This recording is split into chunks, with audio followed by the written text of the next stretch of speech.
টাকা আছে, আমার অট্টালিকা আছে, আমার ভাই, আমার বোন, আমার বাবা, আমার ঘরের কোনো সদস্য লন্ডন আছে, আমেরিকা আছে, এটাই মনে হয় আমার বড় নিয়ামত, আমার বড় সফলতা। না মুসলমান ও মুমিন, এটা তোমার সবচেয়ে বড় সফলতা হতে পারে না। সবচেয়ে বড় সফলতা হচ্ছে আল্লাহ তাআলা আপনাকে ঈমানের মতো দৌলত দিয়েছেন। বলে সুবহানাল্লাহ, সুবহানাল্লাহ। কারণ আজকে একটা বিষয় দেখে আমাকে ভাবিয়ে তুলেছে।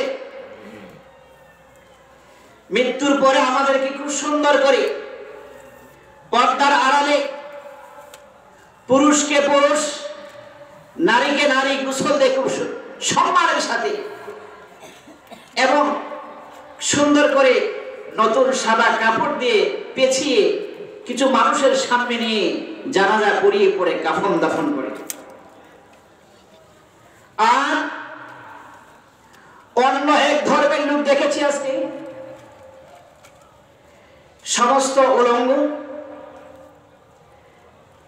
কেরোসিন ঢেলে পুরাটা গা এই কেরোসিন দিয়ে মোছা হয়েছে, আর লাকড়ির উপরে রেখেছে, রাখার পরে হাত পা সবগুলা ভেঙে দেওয়া হয়েছে, এরপরে আগুন ধরিয়ে দেওয়া হলো। অথচ একটা মানুষ মানুষকে কতটা ভালোবাসে, একটা মানুষের প্রতি মানুষের কতটা দরদ, যে এই ধর্মের লোক এই কাজ করে, নিশ্চয়ই সন্তান তার বাবার লাশ খেতে এমন করে, নিশ্চয়ই তার ভাইকে তার ভাইয়ের অবস্থা এমন করে, নিশ্চয়ই প্রতিবেশী তার প্রতিবেশীর সাথে এমন ব্যবহার করে। শুকর আদায় করেন যে আল্লাহ তাআলা মুসলমানদের এই সিস্টেম দেন নাই। সুবহানাল্লাহ, সুবহানাল্লাহ। ও মুসলমান ভাইরা,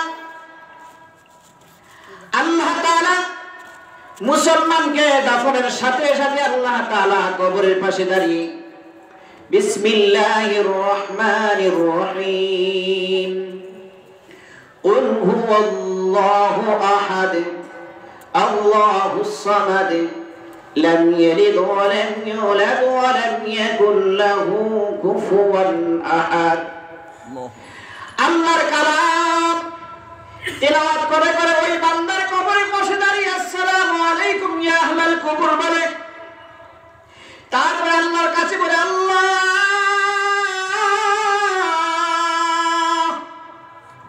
আমি আমার ভাইকে দাফন করেছি, আমি আমার বাবাকে দাফন করেছি, আমি আমার বন্ধুকে দাফন করেছি, আমি আমার প্রতিবেশীকে দাফন করেছি, আমি আমার আপনজনকে দাফন করে মাওলা তোমার দরবারে হাত বাড়িয়েছি, এই কবরে তুমি ছাড়া আপন কেউ নাই।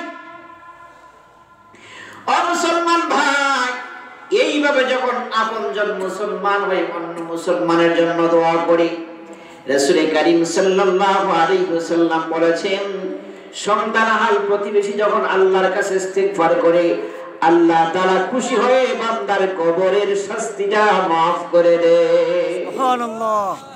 বলেন তোরে ভাই, অন্য ধর্মের লোক মূর্তি পূজারী আছে, সে অট্টালিকা মনে করে সে অনেক কিছুর মালিক হয়েছে, অন্য ক্ষমতার মালিকের দায়িত্ব পাওয়ার পরে মনে করে সে অনেক কিছু হয়ে গেছে। আর মুসলমান আল্লাহর গোলাম যখন তার ভাইকে কবরে রাখে, আর আল্লাহ তাআলা যখন তার ভাইকে maaf করে দেয়, কবরের আযাব বন্ধ করে দেয়, মুসলমানের সফলতাই হচ্ছে এটা। বলেন কবরে কেউ যেতে পারবে? পারবে? পারবে? পারবে। তো আল্লাহ তাআলা তাদের মতো আমাদেরকে না বানিয়ে আল্লাহ তাআলা মুসলমানের ঘরে সন্তান, মুসলমানের ঘরে জন্ম দিয়েছেন, মুসলমান মুমিন হিসেবে নিজেকে দাবি করতে পারি, কুকুর শিয়াল হিংস্র জানোয়ার বানায় নাই, আল্লাহ তাআলা মুসলমান বানিয়েছেন। সুবহানাল্লাহ, সুবহানাল্লাহ। ও মুসলমান, শুধু তাই নয়, পৃথিবীতে আসার আগে কি পল্টন মাজার আন্দোলন করেছেন, মুক্তাঙ্গর শাপলা চত্বর আন্দোলন করেছেন যে আমাকে মানুষ মারা পাঠাতে হবে? না, আন্দোলন করার সুযোগ ছিল না। তারপরে আল্লাহ তাআলা আমাদেরকে শেষ নবী নবীর উম্মত বানিয়ে পাঠিয়েছেন। ও মুসলমান, এখানে কি মায়ের পেটে থাকা অবস্থায় কি এই দাবি করেছিলেন যে আমাকে শেষ নবীর উম্মত বানাতে হবে? দাবি করেছিলেন? আল্লাহ তাআলা কোন দাবি দেওয়া ছাড়া, কোন আন্দোলন সংগ্রাম ছাড়া আমাদেরকে মানুষ বানিয়ে পাঠিয়েছেন, মুসলমান বানিয়ে পাঠিয়েছেন। আল্লাহ তাআলা আমাদেরকে শেষ নবীর উম্মত বানিয়ে পাঠিয়েছেন। সুবহানাল্লাহ বলেন। সুবহানাল্লাহ। বলেন তো মুসলমান, এর চেয়ে বড় নিয়ামত কি হতে পারে? এর চেয়ে বড় দৌলত সম্পদ আর কি হতে পারে পৃথিবীতে? তো মুসলমান বলতে চাই, আল্লাহ তাআলা এই নিয়ামত আমাদেরকে দিয়েছেন। আরেকটা কথা বলতে হয়, আজকে 1 বছর পরে রাত্রির কিছু সময় এখানে বসার জন্য যুব সংঘ, যুবকরা, এলাকার যুবক ভাইরাই ব্যবস্থা করেছে। গানের ব্যবস্থা করে নাই, যাত্রার ব্যবস্থা করে নাই, ন্যাংটা নৃত্য নাচের ব্যবস্থা করে নাই, খেলাধুলার ব্যবস্থা করে নাই। রহমতের মজলিসে, জান্নাতি মজলিসে ব্যবস্থা করেছে, যেখান থেকে চোখের পানি ছাড়লে আল্লাহর কাছে মাফ হয়ে যাবে, জীবনের গুনাহ মাফ হয়ে যাবে, এমন মজলিসের ব্যবস্থা করেছেন। ও এলাকার যুবক ভাই, ও এলাকার মুরব্বী বাবারা, ও আমার কিশোর ভাইরা, তোমাদেরকে জিজ্ঞাসা করতে চাই, যদি আজকে রাত্রের বিষয়, আজকে রাত্রের ভিতরেই আজরাইলের সাথে তোমার সাক্ষাৎ হয়ে যায়, আগামীকাল যদি কবরে রাখা হয়, আর যদি বলে শ্রী সূর্য এলাকায় যুবকরা গানের ব্যবস্থা করে নাই, জুয়া মদের আসর বসায় নাই, যাত্রা গানের ব্যবস্থা করে নাই, উরুসের ব্যবস্থা করে নাই, জাহান্নামের কোনো আড্ডার ব্যবস্থা করে নাই, এই যুবকরা তোমাদেরকে জান্নাতি পথ দেখানোর জন্য ফিকির করেছিল, তোমাদেরকে জাহান্নাম থেকে বাঁচানোর ফিকির করেছিল, এখানে কেন যাও নাই? এখানে কেন বসো নাই? কেন আল্লাহর কাছে ইস্তেগফার করো নাই? যদি এমন ভাবে আগামীকাল প্রশ্ন করে বলেন না, এই প্রশ্নের জবাব দেওয়ার রাস্তা থাকবে না। ও মুসলমান, যদি আজকে আমরা এখানে বসে শেষ সময় আল্লাহর কাছে বলতে পারি, আল্লাহ আমার বয়স তো 50 বছর পার হয়ে গেল, আমি ছোট্ট ছিলাম, ছোট্ট থেকে যৌবনে পদার্পণ করে এখন বার্ধক্য এসে উপনীত হয়েছি, দাড়ি কালো ছিল সাদা হয়ে গেছে, চুল কালো ছিল এখন সাদা হয়ে গেছে। যদি এমন ভাবে আল্লাহর কাছে ইস্তেগফার করে বলতে পারি, আল্লাহ আমার তো সব শেষ, আজকে এখানে বসেছি শুধুমাত্র তোমাকে পাওয়ার জন্য, আল্লাহ আমাকে মাফ করে দাও, এইভাবে যদি চোখের পানি ছেড়ে দিয়ে আল্লাহর কাছে চাইতে পারি, ও মুসলমান, আর আল্লাহ তাআলা যদি বলে আমার ফেরেশতারা আমার বান্দারা এখানে বসে বসে কি চায়, ফেরেশতারা বলবে আল্লাহ ওই বান্দারা জাহান্নাম থেকে বাঁচতে চায়। আল্লাহ তাআলা যদি বলে ও আমার ফেরেশতারা তোমরা সাক্ষী দেখো, আর যারা বসেছে আর ঘরে আমার যে সমস্ত বান্দিরা বসে বসে ঘরে বসে বসে শুনতেছে, আমি তাদের জীবনের গুনাহ মাফ করে দিলাম। বলেন তো আপনারা যারা এসেছেন, যদি আপনাদের জীবনের গুনাহ মাফ করে দেওয়া হয়, আর যারা আসে নাই তাদেরকে যদি মাফ না করা হয়, আর ওই অবস্থায় যদি মরণ হয়ে যায়, বলেন না হাসরের মাঠে যখন আপনারা জান্নাতে চলে যাবেন, আর তারা না আসার কারণে যদি জাহান্নামী হয়ে যায়, বলেন না হাসরের মাঠে কারো ধরে এই ফয়সালা করা যাবে? কথা বলেন না। কথা বলেন না, না। কথা বলে যদি আপনাদেরকে আল্লাহ তাআলা মাফ করে দেয় আর জান্নাতের জন্য টিকিট দিয়ে যাও, তুমি জান্নাতে চলে যাও, আর যারা রাস্তায় দাঁড়িয়ে আছে, ঘরে বসে আছে, ফেসবুক ইন্টারনেটে আছে, টিভি দেখে দেখে ঘুমাচ্ছে, বলেন তাদের যদি এই সমস্যা হয়ে যায়, আসে নাই ইস্তেগফার করার সুযোগ পায় নাই, যদি আল্লাহ তাআলা মাফ না করে, বলেন তো তাদের অবস্থাটা কেমন হবে? এই জন্য মুসলমান ভাইরা, আল্লাহ তাআলা যেন আমাদেরকে মাফ করে দেয়, এই মাহফিল যেন আমাদের নাজাতের উসিলা হয়ে যায়, এই মাহফিলটা যেন হাসরের মাঠে আমাদের নাজাতের উসিলা হয়ে যায়। সকলে আমিন বলেন। আমিন। সমস্ত শক্তি উজাড় করে আমিন বলেন। আমিন। আরো জোরে আমিন। আমিন। ও মুসলমান ভাইরা, আমি যে আয়াতি কারিমা তেলাওয়াত করেছি, সূরা মুলক। আল্লাহ রাসূল বলেছে প্রত্যেক দিন এশার পরে ঘুমের পূর্বে যে এই সূরা প্রতিদিন তেলাওয়াত করবে, তাবারাকাল্লাযী বিয়াদিহিল মুলক ওয়া হুয়া আলা কুল্লি শাইইন কাদির। আল্লাহ রাসূল বলে ওই লোকটা যদি তেলাওয়াত অবস্থায় তেলাওয়াত করেছে ওই রাত্রে অথবা দিনে মৃত্যুবরণ করে, ওই লোকটাকে যখন কবরে রাখা হবে ফেরেশতারা 40 মানে যারা দাফন করবে 40 কদম এসেছে এই পরিমাণ আসার পরে ফেরেশতারা কবরে আসবে, তাকে ইসকাল করে প্রশ্ন করবে, বলো তোমার রব কে, বলো তোমার নবী কে, তোমার দ্বীন কি বলো, তোমার ধর্ম কি বলো। তো যদি ওই লোকটা তেলাওয়াত করে কবরে যায় ফেরেশতারা আসবে প্রশ্ন করার জন্য, যদি না পারে শাস্তি দেওয়ার জন্য। তো কবরের মাটি তো একেবারে কাছাকাছি, ওই লোকটা দেখবে এত দূর পর্যন্ত মাটি চলে গেছে, তার চোখ দিয়ে যদি 10 কিলো যায় 10 কিলো দূরত্ব পর্যন্ত তার চোখ যাবে, সে দেখবে তার চেয়ে আরো বেশি দ্রুত গতিতে ওখানে চলে গেছে। আবার দেখবে খুব দ্রুত গতিতে ওই মাটি আসতেছে, তখন ওই কবরওয়ালা চিৎকার করে কান্না করবে, সে বলবে আমাকে এখন কে বাঁচাবে। তার বাবাকে ডাক দিয়ে বলে, আব্বা মাটি যেইভাবে আমাকে গ্রাস করার জন্য এসেছে, ও আমার বাবা কোথায় আসেন না, আমাকে বাঁচানোর ব্যবস্থা করেন। ছেলেকে ডাক দিয়ে বলবে, হ্যাঁ আমার কলিজার টুকরা সন্তান, দুনিয়াতে তুমি ক্ষমতার মালিক ছিলে, তুমি আমাকে অনেক সাহায্য করেছো, তুমি আমার কলিজার টুকরা সন্তান ছিলে, কোথাও কোনো সমস্যা হলে তোমার নাম বিক্রি করে আমি চলতে পেরেছি বাবা।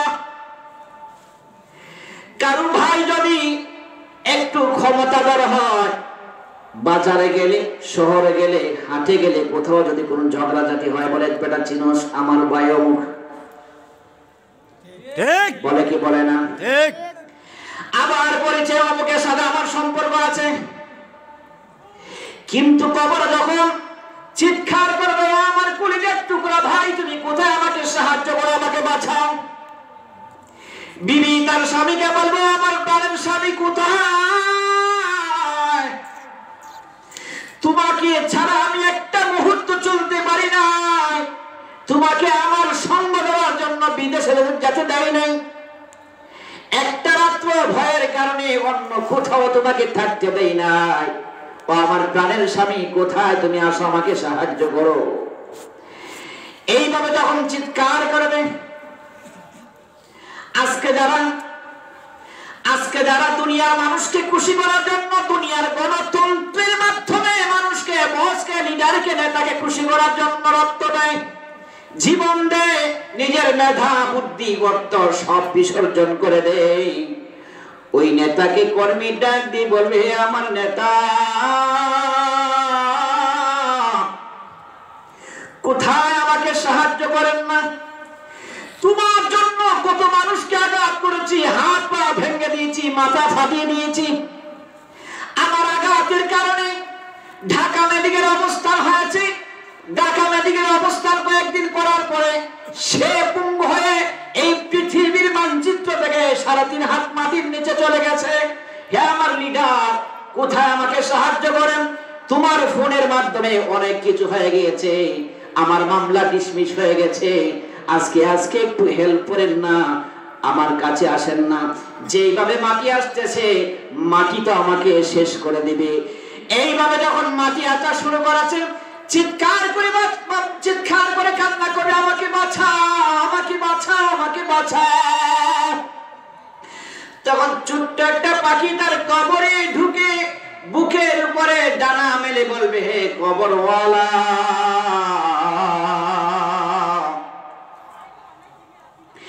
হে কবরওয়ালা,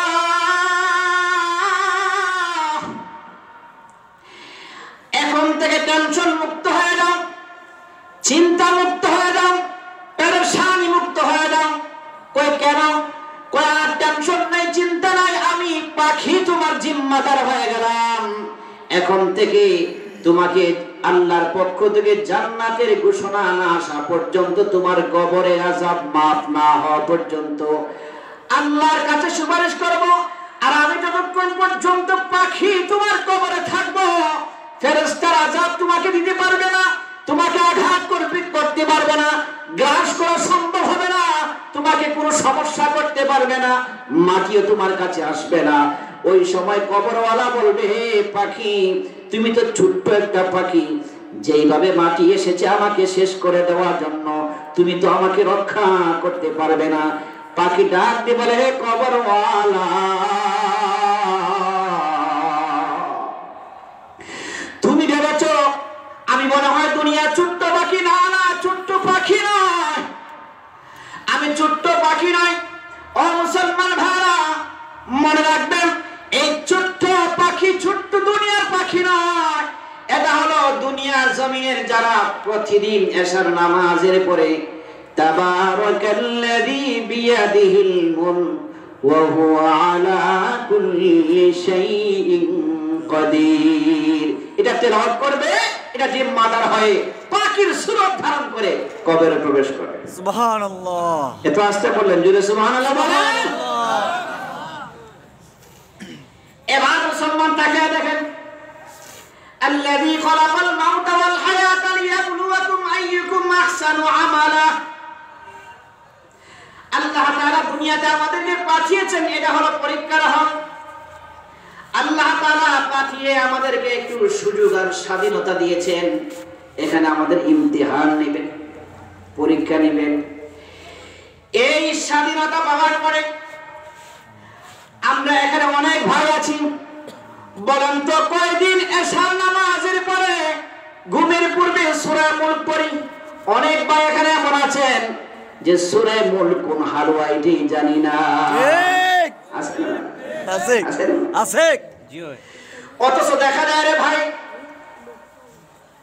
ফজরের সময় যখন মুয়াজ্জিন সাহেব বলেন as-salatu khairun minan nawm, ডাকে মুয়াজ্জিন সাহেব নামাজের জন্য, তখন নামাজের খবর হয় না।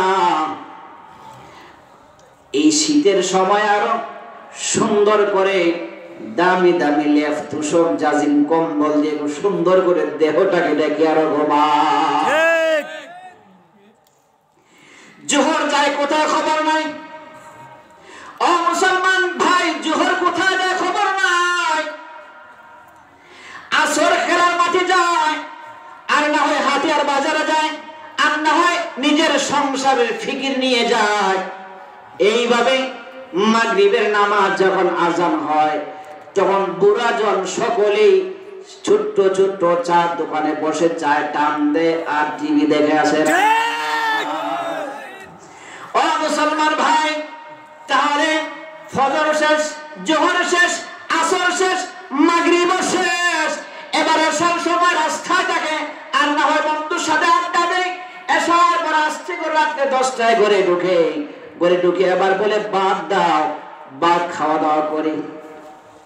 খাওয়া দাওয়া শেষ করে আস্তে আস্তে যখন ঘুমের বিছানায় যায়, আস্তে ঘুমের বিছানায় গিয়ে আগে যদি টিভি দেখে আগে সুইচ দেয়। ঠিক কথা বলেন ঠিক। ও মুসলমান ভাই, আর যদি টিভি না থাকে, এখন তো টিভির প্রয়োজন নয়, আমার তো ছোট্ট মোবাইল, এটা আরো বিশাল বিশাল মোবাইল আছে, যেই মোবাইলে টিভিতে জানায় তার চেয়ে অনেক অনেক জঘন্য কিছু আছে। একটা পুরুষ এবং মহিলাকে শেষ করে দেওয়ার জন্য এই অস্ত্রটাই যথেষ্ট। এটা দেখে যখন আমার সে রাত 3টা 4টা 5টা শেষ হয়ে গেল, কিন্তু মোবাইল বন্ধ হয় না, চার্জ যতক্ষণ চলতেই থাকে। ঠিক ঠিক। ও মুসলমান ভাই, তাহলে ফজর, জোহর, আসর, মাগরিব, এশা সব শেষ হয়ে গেল, তেলাওয়াতের সুযোগ পেয়েছি না পেয়েছে না। এই অবস্থায় যদি রে ভাই, ও শ্রী সূর্যের যুবক ভাইরা, মুরব্বী বাবারা, ইয়া আইয়ুহাল্লাযীনা আমানুত্তাকুল্লাহ, আল্লাহু আকবার। কবরে যেতে হবে। এই যে এইভাবে সময় শেষ করে দিল, শুধু তা নয় রে ভাই, এখন আমাদের যুবক ভাইরা বিয়ে করে বিবিকে রেখে লন্ডন চলে যায়, আমেরিকায় চলে যায়, সৌদি আরব চলে যায়, মালয়েশিয়া যায়, সিঙ্গাপুর যায়, দুবাই যায়, কাতার যায়, ওমান যায়, যাইয়া যাইয়া বিশাল বিশাল মোবাইল বউকে উপহার দিয়ে বলে এটা তুমি চালাও, আর এই বউ 24টা ঘন্টা শুধু গোনা আর গোনা। ও ভাই, শুধু যেই ঘরে তিলাওয়াতের মাধ্যমে রহমত নাযিল হওয়ার কথা ছিল রে ভাই, রহমতের পরিবর্তে শুধু গজব আর গজব আর গজব। এই গজব হওয়ার কারণে স্বামী তাকে বিদেশ, স্ত্রী দেশে, এই মোবাইলে দিয়ে তাকাইয়া স্ত্রী জীবন যৌবন সব শেষ। শেষ করার পরে স্বামী যখন দেশে আসে একটা সন্তানের আশা করে, কিন্তু বিবি তার জীবন শেষ করে দিয়েছে। হাজারো বাবার মাজারে যায়, ডাক্তারে যায়, কবিরাজে যায়, সব জায়গায় যায়, কিন্তু সন্তান পায় না।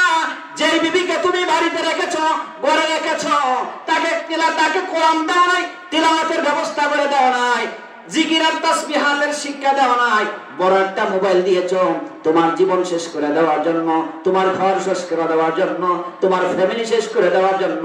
শেষ সময় এমন হয় টাকা পয়সা সব দেয়, বিবি সন্তান তো দিতেই পারে না, শেষ পর্যন্ত অন্য ছেলের সাথে সব টাকা নিয়ে পালিয়ে যায়। ভুল বলছি? সঠিক। ভুল বলছে? ঠিক। ও যুবক ভাই, তোমাকে মোবাইল দেওয়ার কথা কে বলেছে? তুমি তো মোবাইলের মাধ্যমে তোমার বিবিকে শেষ করে দিলে, তোমার সন্তান শেষ করে দিলে, তোমার ঘরে যে রহমত আসার কথা ছিল সেটাকে তুমি গজব দ্বারা শেষ করে দিলে।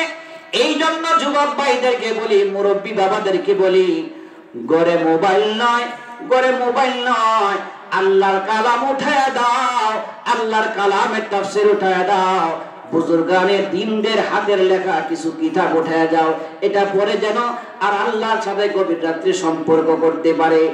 এই কথা যেন সে পায় যে শেষ সময় যদি সূরা মুলকের আমল করতে পারে, আমল করে যদি কবরে যেতে পারে, আল্লাহ তাআলার পক্ষ থেকে বাকি জিম্মাদার হয়ে যাবে, আর তার কবরের আযাব হবে না।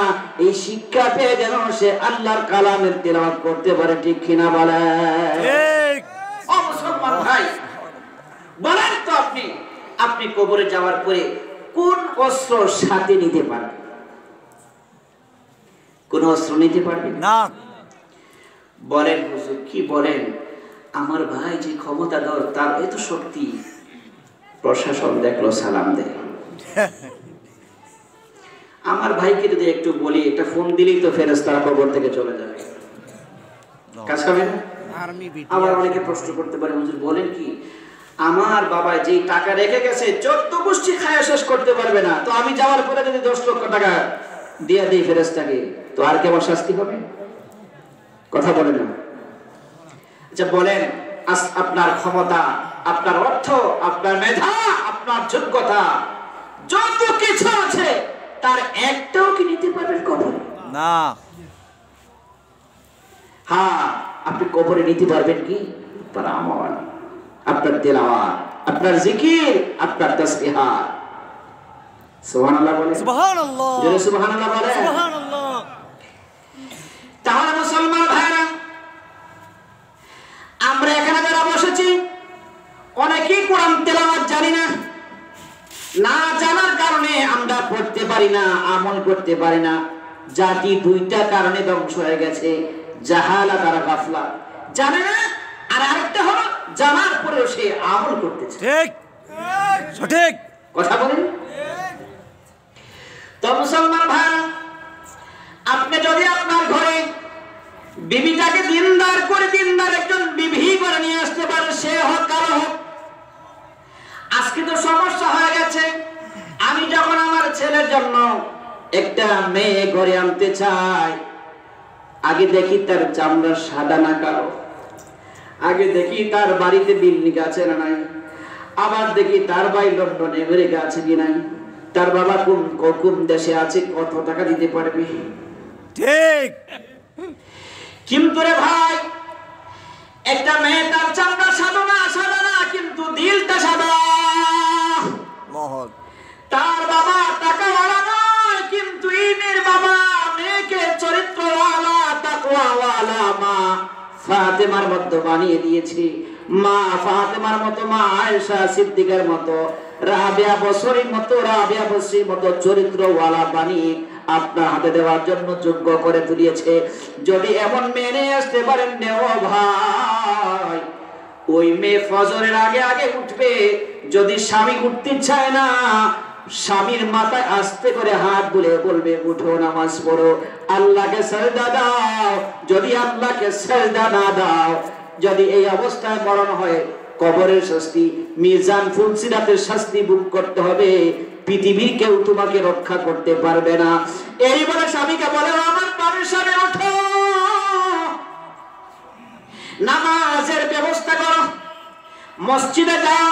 এমন আল্লাহওয়ালা স্ত্রী যখন হয়, ওই স্ত্রী স্বামীকে নামাজে পাঠায়, আর আল্লাহর বান্দি গড়ে ওযু বানাইয়া নামাজ যায়, নামাজে দাঁড়াইয়া এবার আল্লাহর কালামের তিলাওয়াত শুরু করে, আলহামদুলিল্লাহি রাব্বিল আলামিন আর রহমানির রহিম মালিকি ইয়াউমিদ্দিন। আল্লাহু আকবার।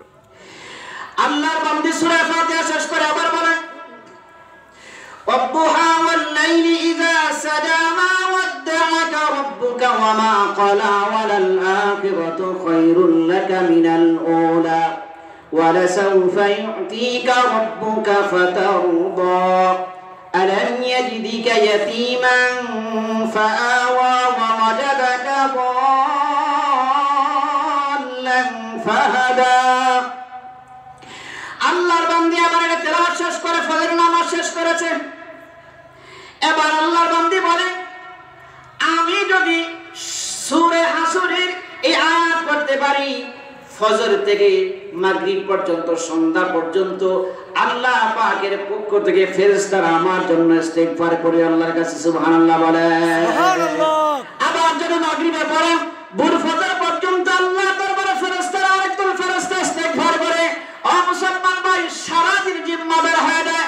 আল্লাহর বান্দা আবার বলে, আউযু বিল্লাহিস সামিউল আলিম মিনাশ শাইতানির রাজীম, হুয়াল্লাহুল্লাযী লা ইলাহা ইল্লা হু আলিমুল গায়বি ওয়াশ শাহাদাতি হুয়ার রাহমানুর রহিম, হুয়াল্লাহুল্লাযী লা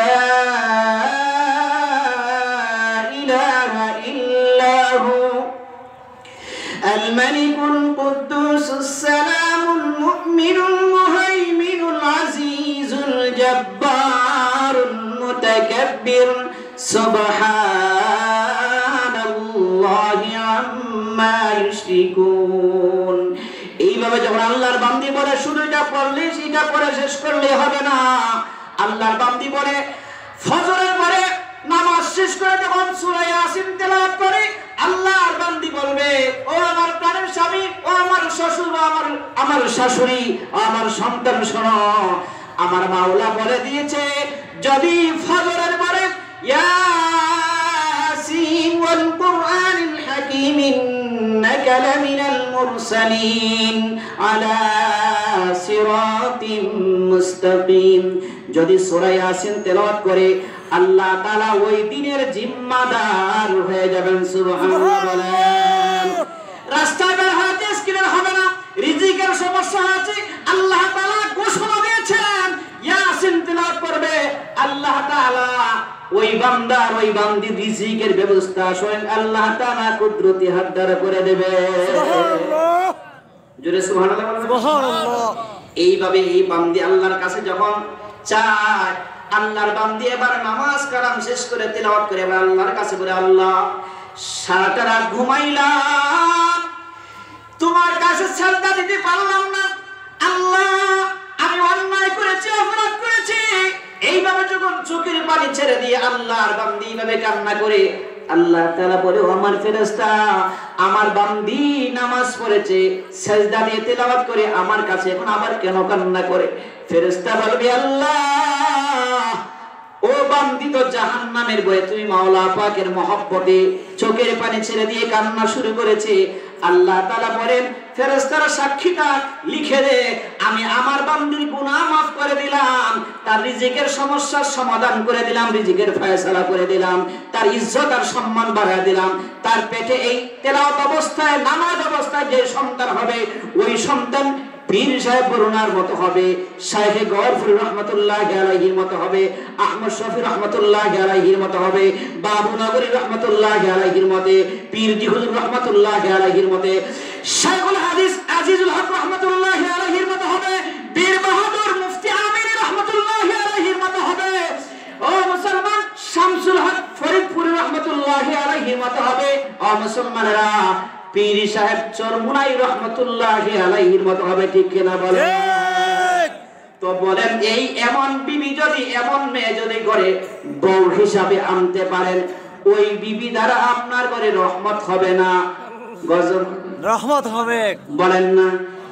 আর সাদা চামড়াওয়ালা নিয়ে এসেছেন, সকালে ঘুম থেকে উঠে মুখ ধোয়ার আগে লিপস্টিক লাগায়, নখের মধ্যে কি লাগায়, আরো নখ পালিশ, নখ পালিশ, সাদা কালো রঙিন কত প্রকারের, লম্বা লম্বা কি নখ, চুল কাটতে এমনি এমনি করায়, আবার চুলটা মাশাআল্লাহ ছাইরা, আমি দেখি রাস্তাঘাটে এই চতুর্দিকে ছাইরা। আর দেশের সমস্ত চরিত্রবান যুবক ভাইরা তাদের পিছনে যখন তাকায়, তখন বলে, আমার দিকে কেন তাকিয়েছে? ঠিক ঠিক। হ্যাঁ,